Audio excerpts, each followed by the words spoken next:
Ministros do Supremo Tribunal Federal estimam que o julgamento do ex-presidente Jair Bolsonaro, de militares e de aliados, pode ocorrer no primeiro semestre do ano que vem para evitar que os casos se arrastem até as eleições de 2026. A repórter Janaína Camelo chega de Brasília com as últimas informações. Boa noite, Janaína, bem-vinda e bom trabalho.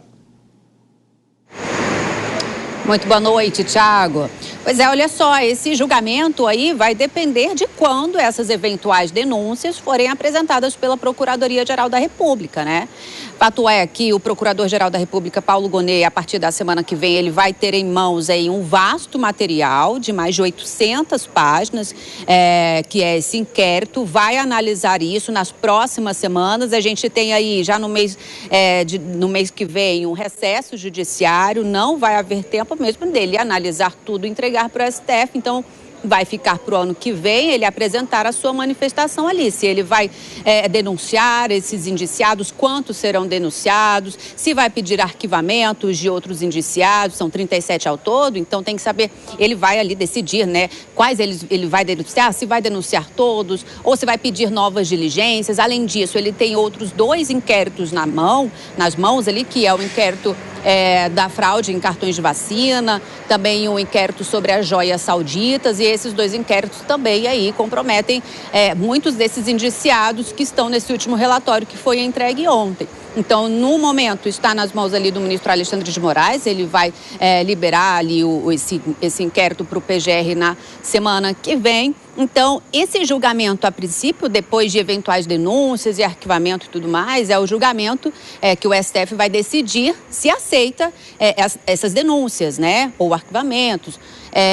E isso é o primeiro passo. E depois disso, caso o STF aceite denúncias, como por exemplo contra o ex-presidente Jair Bolsonaro, aí ali, no caso, esses denunciados viram réus no Supremo Tribunal Federal, e aí começa todo aquele rito ali de ouvir os réus, ouvir as testemunhas de acusação, de defesa, enfim. Mas fato é também que depois que isso for liberado para julgamento, o presidente do STF, o ministro Luiz Roberto Barroso, ele vai decidir se esse julgamento, para avaliar aí a manifestação da PGR, vai acontecer no plenário ou em uma das turmas, porque a turma ela é responsável ali pelos processos penais. Por se tratar de um processo penal, em tese teria que ser numa turma. Mas, dada a relevância desse caso, toda a repercussão disso, pode ser também que o presidente Barroso decida que isso seja julgado no plenário. Tiago.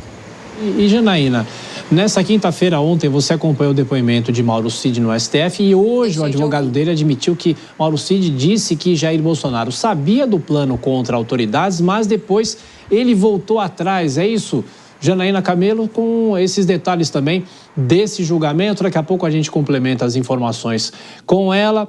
Vou então chamar os nossos comentaristas, daqui a pouquinho a gente volta então com a Janaína.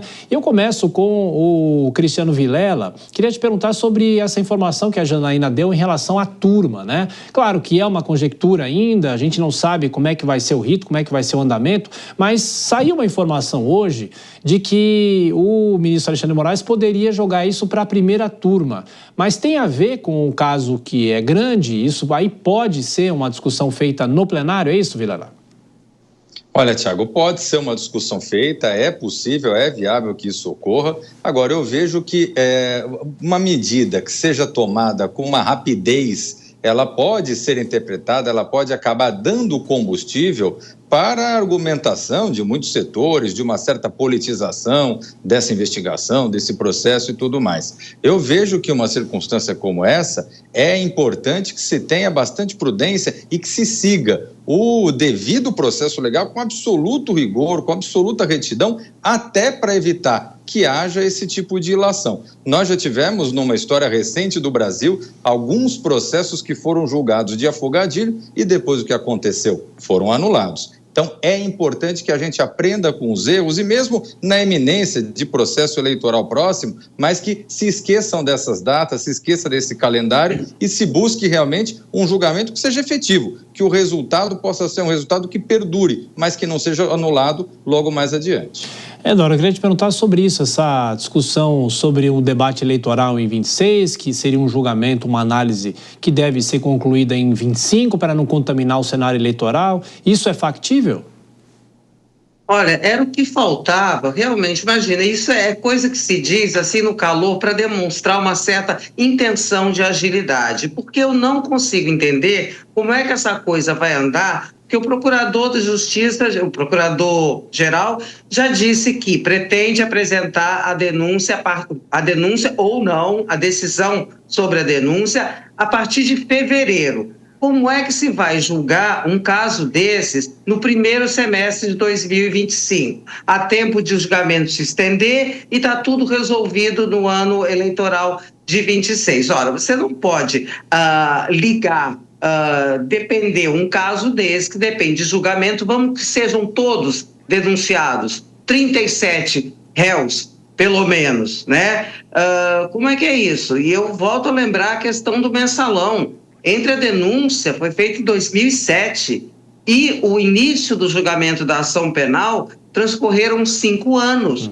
Foi em 2012. E essa ação penal só terminou com recursos, embates, em 2014. Então, como é que esse que tem... Ali no mensalão havia 40 réus, né?